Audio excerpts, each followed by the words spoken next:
Hey loves, welcome to my channel. My name is Winnie Jean, and in today's video I'm going to show you guys how I installed this super thick and fluffy kinky straight V part wig. I'm starting off with my hair braided up already. I have quite a bit of leave out because I'm kind of switching my hair up right now, playing around with it. So I left out enough hair for me to switch my V part around, but for today I think I want to go ahead and go for a middle part.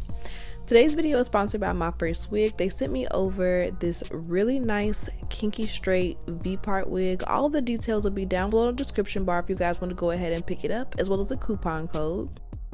They also sent me a couple of goodies. I got some clips and a rat tail comb with the wig, and this is her, but I'm gonna show you a little bit more later.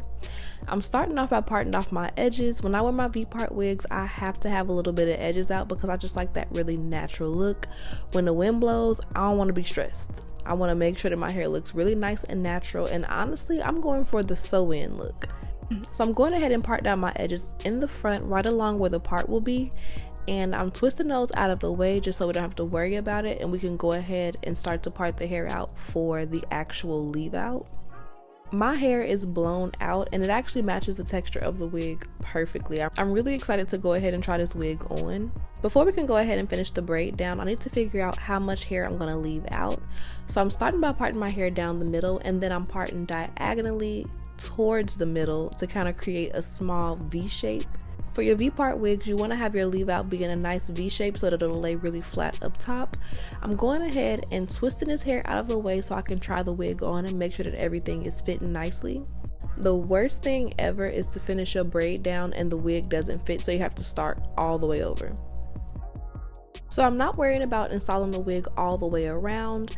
I'm just going ahead and clipping the wig around the part to make sure that everything lays nice and flat. And once I'm satisfied with the amount of leave out that I have, we can actually get into preparing the hair for the install.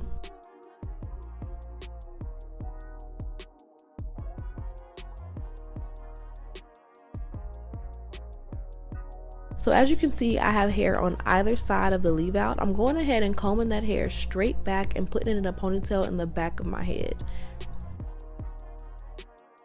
It looks super crazy right now and is giving very much scary movie vibes. If you know, you know, but just bear with me, we're gonna make it work.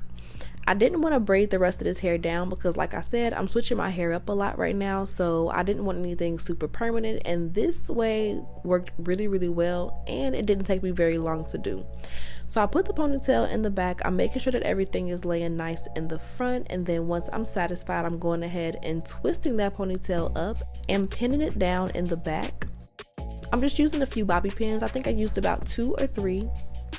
And now we can actually pop the wig on for real. So I'm starting off by clipping it around the part, because of course this is where the placement matters the most. You really want your part to be super flat, and once I have the hair clipped around the part, I can go ahead and adjust the rest of the combs along the sides and the back.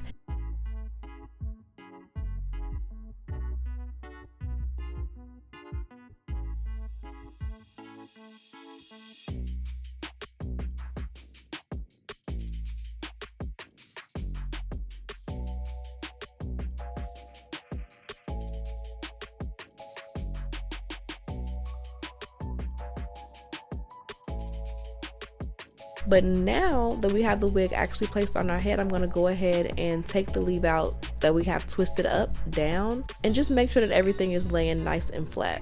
She giving fat back right now, but don't judge it because it's just because of the texture of the hair. It's actually laying really flat, but all of that texture is going to come in handy soon because the style that we're doing today looks even better when it's nice and fluffy, and because this hair is super full, it's going to give us that look that we're going for.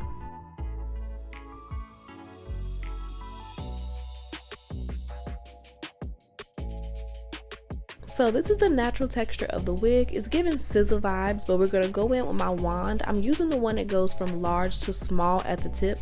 I don't know why, but I just love the way these curls come out and have a really natural look to them. I'm starting off by sectioning off the back of the hair of the wig, and we're gonna just take small sections and go all the way up the top of my hair. And I'm only leaving the hair on the wand for about 5 to 10 seconds, nothing too crazy. It took me about 20 minutes to curl all of my hair.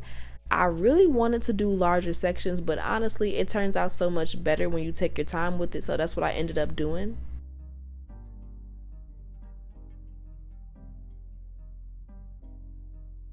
And once I get towards the top, I'm wand curling my hair and the extensions together just so that there's no like demarcation. Everything is blending nicely.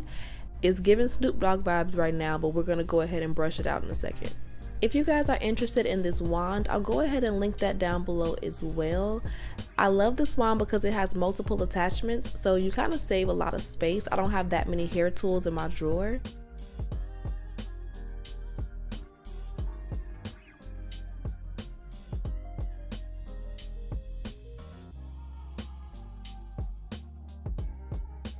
And now that we have everything nice and curled, I'm going to go in with my edge booster and just lay my edges real quick because it would not be a Winnie Jean tutorial if I didn't.